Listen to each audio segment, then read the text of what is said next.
7i समाप्त हो चुका है। अब 7j में कुछ फार्मूला है जिसको हम बताते हैं। इसके आगे जो चैप्टर है वो खंडशः समाकलन है। खंडशः समाकलन, खंडशः समाकलन या इसे ही हम कहते हैं दो फलनों के गुणनफल का समाकल गुणांक, समाकल गुणांक।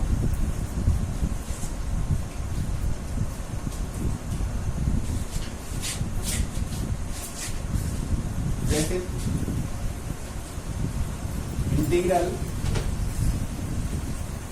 f1x इंटू f2x dx हो, इसके लिए फार्मूला होता है f1x integral f2x dx minus integral bracket में d by dx f1x integral f2x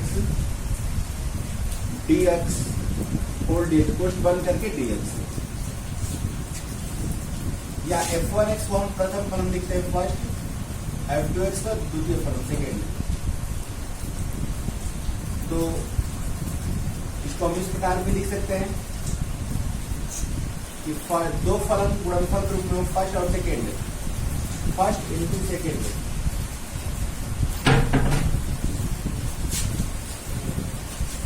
dx, तब फर्स्ट इंटू सेकेंड का dx minus integral d by dx first second का dx और कोष्ठ बंद करके होल का dx। अब इसमें जहां f1x प्रथम फलन है और f2x द्वितीय फलन है,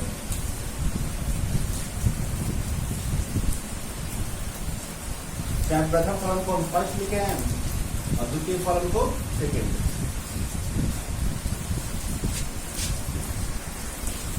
इसके लिए कुछ फर्स्ट और सेकेंड फलन, प्रथम फलन और द्वितीय फलन मानने के लिए कुछ निश्चित नियम भी है जिसकी सहायता से हम प्रश्न दिए हुए प्रश्नों को आसानी से हल कर सकते हैं। तो कुछ नियम बुक में दिया भी है, उसको हम बोल देते हैं फिर उसको समझाते हैं। जिसमें पहला नियम है, हम लोग बुक पर देख लेंगे, बुक में पेज नंबर 501 जो बुक है, ये रतन प्रकाशन वाली बुक, पेज नंबर 501 पर है दो फलनों के गुणन का समाकल या उसी खंड से समाकलन कहते हैं। इसमें फार्मूला भी लिखा है और कहा है कि इसके प्रयोग के लिए महत्वपूर्ण बात इस प्रकार है, उसको हम पढ़ देते हैं, एग्जाम्पल भी समझाते हैं। दिया है कि दो फलनों में से एक फलन ऐसा हो, दोनों फलनों में से एक फलन ऐसा हो जिसका समाकलन हमें ज्ञात ना हो, तो उसे सदैव हम प्रथम फलन मानते हैं। दोनों फलनों में से एक फलन ऐसा हो जिसका समाकलन हमें ज्ञात ना हो, उसे सदैव प्रथम फलन मानते हैं। जैसे एग्जाम्पल में देख लेते हैं, एग्जाम्पल में इंटीग्रल e पर x sin inverse x dx, e पर x एक फलन हो गया और sin इनवर्स x, दो बार x आ गया, दोनों गुणनफल के रूप में आ गया। ये दो फलन हो गए और हमें e पर x का समाकलन ज्ञात है, sin इनवर्स का समाकलन नहीं ज्ञात है, इसका अवकलन का फार्मूला ज्ञात है। अब तक sin इनवर्स x का समाकलन का फार्मूला नहीं बताया गया है, तो sin इनवर्स का समाकलन नहीं ज्ञात है। तो पहला नियम यही कहता है कि जिसका समाकलन हमें ज्ञात ना हो उसे सदैव प्रथम फलन मानना चाहिए, अर्थात इसको हम फर्स्ट मानेंगे और जो बचा हुआ है वो सेकेंड हो जाएगा। क्योंकि फर्स्ट सेकेंड हम नहीं मान पाए तो क्वेश्चन आसानी से नहीं हल हो पाएगा और बीच में ही रुक जाएगा। फिर दूसरा नियम है कि यदि दोनों फलन ऐसे हों, यदि दोनों फलन ऐसे हों कि दोनों का ही समाकलन हमें ज्ञात हो, तो उसमें से कोई एक, यदि x पर n के रूप में है तो उसको प्रथम फलन मानते हैं। जैसे दोनों फलन ऐसे जिसमें से दोनों का ही समाकलन ज्ञात हो, दोनों का ही समाकलन ज्ञात हो, तो उसमें से कोई x पर n के रूप में हो तो उसे प्रथम फलन मानना चाहिए। जैसे x पर 3 sin x पर 3 का भी हम समाकलन कर सकते हैं 3x² और sin x का भी -cos x। तो इसमें से किसको फर्स्ट और किसको सेकंड माना जाए? तो इन दोनों का समाकलन हो सकता है। x पर जो घात के रूप में है उसको फर्स्ट मानते हैं और जो बचा हुआ है वो सेकंड। फिर अगला नियम है कि यदि फलन एक ही हो और उसका समाकलन ज्ञात न हो तो उस स्थिति में उसमें एक का गुणा कर लेते हैं और एक को सदैव द्वितीय फलन मानते हैं। जैसे log x dx, log x to the base e dx, तो log x का फलन भी एक ही है और इसका अवकलन का फार्मूला बताया गया। अब तक समाकलन का फार्मूला नहीं बताया गया है, तो फलन एक ही है और इसका समाकलन ज्ञात नहीं है, तो इस कंडीशन में एक से गुणा कर लेते हैं और एक से गुणा से कोई प्रभाव नहीं पड़ता है, तब हम एक को सेकंड फलन मानते हैं और ये जो बचा हुआ उसको फर्स्ट। ठीक है, तो मुख्य तीन नियम है कि यदि दोनों फलन में से जिसका समाकलन हमें ज्ञात न हो उसको फर्स्ट मानते हैं। दूसरा, यदि दोनों का ही समाकलन ज्ञात हो तो उसमें से कोई x पर n के रूप में हो तो उसको हम फर्स्ट मानते हैं। और फलन एक ही हो, उसका समाकलन ज्ञात न हो तो उसमें एक का गुणा कर लेते हैं और एक को ही सेकंड मानते हैं। ठीक है, और चौथा नियम है कि खंडशः समाकलन का सूत्र का प्रयोग एक से अधिक बार भी आवश्यकता अनुसार किया जा सकता है। इस सूत्र को हम कहते हैं खंडशः समाकलन का फार्मूला। तो खंडशः समाकलन के सूत्र का प्रयोग एक से अधिक बार भी किया जा सकता है आवश्यकता अनुसार। इसके अलावा शब्द आइलेट में आने वाले पहले फलन को प्रथम और बाद में वाले फलन को द्वितीय फलन मानते हैं। आइलेट को हम दिखा देते हैं कि आइलेट क्या है, या हम कह सकते हैं शब्द आइलेट ILATE में पहले आने वाले फलन को प्रथम फलन और बाद में आने वाले फलन को द्वितीय फलन। शब्द आइलेट को हम देखते हैं। शब्द आइलेट है क्या, उसको हम अलग से एक्सप्लेन कर देते हैं। ILATE, I for inverse trigonometric function या प्रतिलोम त्रिकोणमिति फलन जिसमें इनवर्स लगा हो। जैसे साइन इनवर्स x लिखते हैं, cos इनवर्स 2x लिखते हैं, tan इनवर्स x³ लिखते हैं। जिसमें इनवर्स लगा उसको हम इनवर्स ट्रिग्नोमेट्री फंक्शन कहते हैं। तो इनवर्स वाले सभी को हम I से व्यक्त करते हैं। लॉगरिथमिक फंक्शन लॉगरिथमिक फलन जिसमें log लगा हो, log x to the base e, log x to the base a, log x to the base 5, log x to the base 10 etc मान इत्यादि, जिसमें log लगा हो, लॉगरिथमिक फलन। Algebraic function A for algebraic function बीजगणितीय फलन जिसमें बीजगणित का जोड़ घटाना हो। बहुपद का ax + b लिख सकते हैं, x² + 7x - 9 लिख सकते हैं, x³ + 8 लिख सकते हैं, x² - 7 - 7x, x³ - 7x + 5x - 8 लिखते हैं। डाटा कुछ भी बीजगणितीय पद जिनका जोड़ घटाने से पद बना हो, ये एल्जेब्रिक फंक्शन होते हैं। और ट्रिग्नोमेट्रिक फंक्शन त्रिकोणमितीय फलन sine x cos 2x tan x cube cot cos x dot dot, जिसमें भी साइन cos tan हो, ट्रिग्नोमेट्रिक फंक्शन। और लास्ट है एक्सपोनेंशियल फंक्शन, चरघातांकीय फलन। चरघातांकी का हम अलग से उसको विच्छेद करते हैं, तोड़ते हैं, तो अर्थ होता है चर घातांकी, जिसका घात ही चर राशि हो उसको चरघातांकी कहते हैं। जैसे e पर x, a पर x, 5 पर x, 10 पर x, इसमें घातांक क्या है? चर राशि है, x है। x ही हमारा चर है जिसके सापेक्ष हम समाकलन करते हैं, तो इन सब को चरघातांकी कहते हैं। तब हम देख सकते हैं कि ये सब चरघातांकी है। और इसके जो हम हिंदी वाला नियम बताए उससे भी या अथवा आइलेट से भी हम फलन का चुनाव कर सकते हैं, कौन सा प्रथम फलन और कौन सा द्वितीय फलन। इसका प्रयोग करके हम क्वेश्चन को हल कर सकते हैं। जैसे एग्जाम्पल हम देख लेते हैं कि e पर x sin x हो गया। अब e पर x पहले है, sin x है, तो sin वाला पहले है, e पर x वाला बाद में है, तो इसको हम फर्स्ट मानेंगे आइलेट से और इसको अभी दिखाएंगे x square x cube cos x है, x क्यूब एल्जेब्रिक है, तो एल्जेब्रिक पहले पड़ेगा, ये फर्स्ट हो जाएगा, और cos x इसके नीचे है, सेकेंड। ठीक है, तो शब्द आइलेट में पहले आने वाले फलन को प्रथम फलन और बाद में आने वाले फलन को द्वितीय फलन भी मानते हैं। हिंदी वाला का यूज किया जाए या ऐसा यूज किया जाए, दोनों एक ही है। और इसके साथ ही कुछ और शॉर्ट ट्रिक है, देखते हैं। लिख दिया टिप्पणी में कि वैसे तो खंडशः समाकलन के दौरान फलनों के चुनाव की कोई प्रमाणित विधि नहीं है, मन 100% गारंटेड विधि नहीं कर रहा, प्रमाणित विधि नहीं है, बुक में ही दिया हुआ है। और कहा है कि फिर भी विद्यार्थी उपरोक्त टिप्पणी से या आइलेट द्वारा फलनों का चुनाव करके खंडशः समाकलन को आसानी से हल कर सकते हैं।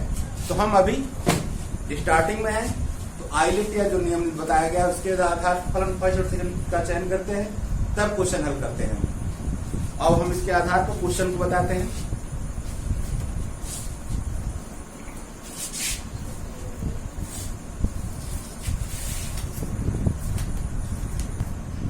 अब हम चैप्टर पे चलते हैं, प्रश्नावली से बन जे 7J।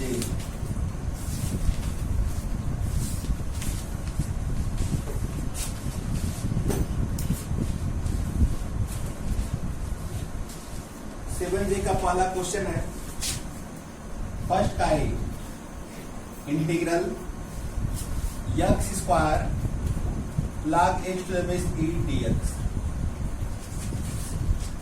तो इसमें दो बार x आ गया है, एक x स्क्वायर और एक log x। तो इन दोनों में से जिसका समाकलन दोनों गुणनफल के रूप में है, जिसका समाकलन हमें ज्ञात नहीं उसको हम फर्स्ट मानते हैं।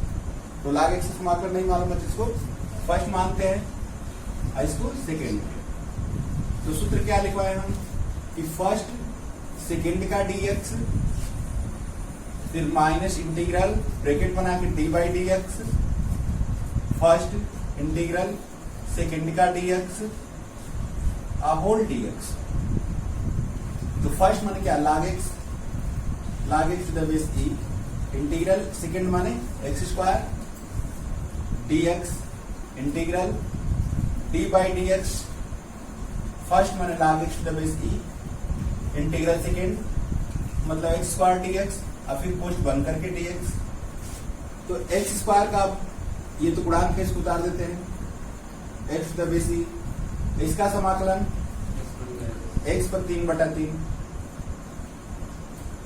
माइनस d बटा dx माने अवकलन, d बाई dx मीन्स अवकलन और dx माने समाकलन। तो log x to the base e का अवकलन क्या होगा 1/x और इसका समाकलन x पर 3/3 और फिर dx। ये बटा वाला 3 चाहे तो हम बाहर निकाल सकते हैं, इसको ढंग से आगे लिख देते हैं x³/3 log x to the base e और 1/3 बाहर कर देते हैं अंदर ये कट कर एक्स स्क्वायर बचेगा, एक्स स्क्वायर और डी एक्स, यही बचा x Q by 3 log x base e minus 1/3, और फिर इसका समाकलन करेंगे हम तो x पर 3/3, चाहे तो x पर 3/3 कॉमन ले सकते हैं, x पर 3/3 कॉमन हो जाएगा तो क्या बचा log x base e minus 1/3 और फिर लास्ट में प्लस, ये हमारा आंसर हो जाएगा। अब इसी का पहला काम डी देख लेते हैं।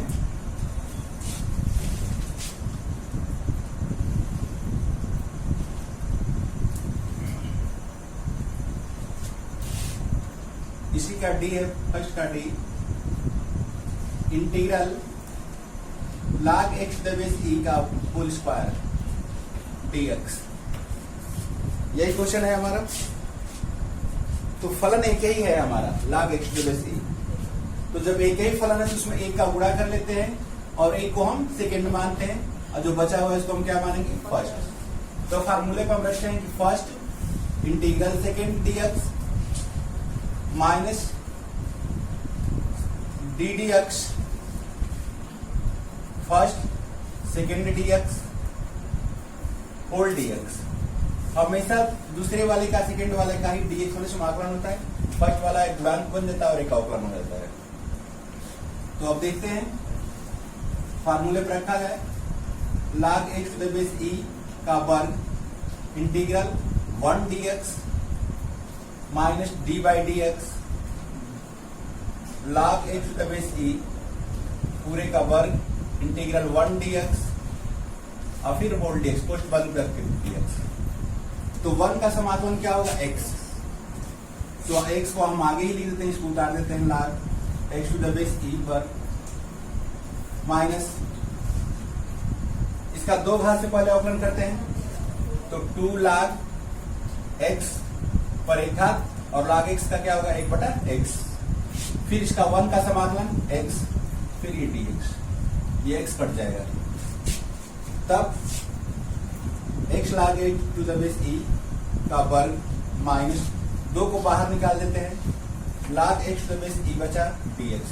अब इसका समाकलन करना है तो log x प्रथम एक ही फलन है, फिर इसमें हम एक का गुणा कर सकते हैं। यही बताया कि आवश्यकता अनुसार खंड से समाकलन के सूत्र का प्रयोग कई बार किया जा सकता है। इसको हम उतारते चलते हैं, x log x base e का वर्ग माइनस 2 ब्रैकेट बना लेते हैं, ये हमारा सेकंड हो गया और ये क्या होगा फर्स्ट। हम डायरेक्ट इसको फार्मूले पर रख रहे हैं, फार्मूला लिखते नहीं डायरेक्ट रखते हैं।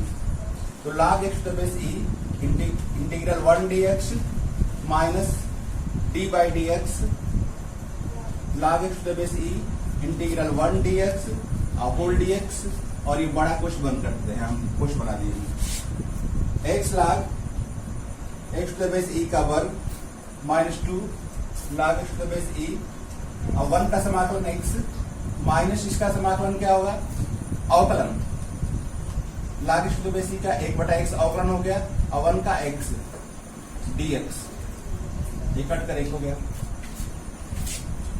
x log x base e का वर्ग माइनस 2, इसको हम क्रम से लिख सकते हैं कि x log x base e और 1 का समाकलन हमारा करना है केवल 1 का dx अर्थात x हो गया। चाहे तो ब्रैकेट तोड़ सकते हैं, x log x base e का वर्ग minus 2x log x base e और प्लस 2x और प्लस c, ये हमारा आंसर हो जाएगा। क्वेश्चन नंबर दूसरे का हम बी बताते हैं। पहला वाला है x का सिक्स, तो x को फर्स्ट मान लेंगे और cos x को सेकेंड, फार्मूले पर रख लेंगे तो आसानी से आ जाएगा। अब क्वेश्चन नंबर हम दूसरा का बी बता देते हैं। दूसरा का B integral sec cube x dx, इसको हम चाहें तो किसी फलन को, किसी क्वेश्चन को i से मान सकते हैं, i फॉर इंटीग्रेशन, मैंने इसका हम समाकलन किसी अल्फाबेट से मान सकते हैं, i से, a से, t से, किसी भी अल्फाबेट से। इस पूरे का समाकलन हम मान लेते हैं क्या है i। अर्थात आई इक्वल टू इसको मान लेते हैं। अब इसको हम लिखते हैं कि I equal to sec x into sec square x d x. Sec cube x को दो पार्ट में तोड़ दिए, ठीक। और इसको हम फर्स्ट मान लेते हैं, फर्स्ट, और इसको सेकेंड। फार्मूले पर रखते हैं हम डायरेक्ट, फर्स्ट को बाहर रखते हैं, sec x integral sec square x dx, फिर माइनस करके इंटीग्रल लिखते हैं और पोस्ट बनाकर फर्स्ट वाले को डी डी एक्स फर्स्ट मैंने कहा सेक एक्स, और इसको सेकेंड का dx sec square x dx, फिर पोस्ट बन करके डीएक्स। ये आई बराबर लिखते चलते हैं हम, सेक एक्स और सेक स्क्वायर एक्स का समाकलन tan x minus sec x का अवकलन sec x into tan x, यही होता है अवकलन, उसका अवकलन। और सेक स्क्वायर का समाकलन tan x dx, ठीक है। I equal to sec x tan x minus, इसको tan स्क्वायर लिख सकते हैं, सेक एक्स और tan square x dx। I equal to sec x tan x minus sec x, और सेक को हम tan स्क्वायर को सेक स्क्वायर माइनस 1 भी लिख सकते हैं। 1 plus tan square equal to sec square ही होता है, तो tan स्क्वायर को 1 उधर सेक स्क्वायर माइनस 1 भी लिख सकते हैं त्रिकोणमिति से। इसको हम क्या लिख सकते हैं, sec square x minus 1 dx। I equal to sec x tan x minus sec का अंदर यदि गुणा हम कर देते हैं तो सेक क्यूब एक्स, अब minus sec x dx। I equal to sec x tan x minus से ब्रैकेट तोड़ देते हैं, अलग अलग इंटीग्रल भी चाहें तो लिख सकते हैं, तो सेक क्यूब एक्स dx, और ये माइनस माइनस क्या हो जाएगा plus integral sec x dx। Integral को दोनों के साथ लिख सकते हैं इंटीग्रल dx, अब माइनस से ब्रैकेट तोड़ेंगे तो ये प्लस हो जाएगा। यह पूरा क्या है, आई का मान है, इसको हम पुनः आई लिख सकते हैं, तो I equal to sec x tan x dx integral. अब सेक एक्स का समाकलन क्या होता है कि log mod sec x plus tan x। इस आई को इधर लाएंगे तो प्लस आई हो जाएगा, तो आई और आई क्या होगा 2i बराबर sec x plus tan x, अब plus log sec x plus tan x, और इस दो को हटाएंगे तो पूरे के बटा में चला जाएगा। तो आई इक्वल टू हम आगे लिखते हैं थोड़ा सा एक लाइन बस, आई, ये दो को हटाएंगे तो हमें आई का ही मान निकालना है, तो दो हटेगा तो पूरे के बटा में चला जाएगा। चाहे उसको हम इस तरह भी लिख सकते हैं 1/2 सबको ब्रैकेट में कर दिया जाए, कि sec x plus tan x sec x tan x, अब plus log mod sec x plus tan x, अब प्लस ये हमारा आंसर हो जाएगा। ये क्वेश्चन 2 तक हो गया। आप लोग इसी फार्मूले का यूज करके आगे हल कीजिएगा, नहीं आएगा तो फिर अगले दिन हम इसको समझा देंगे। तब तक के लिए धन्यवाद।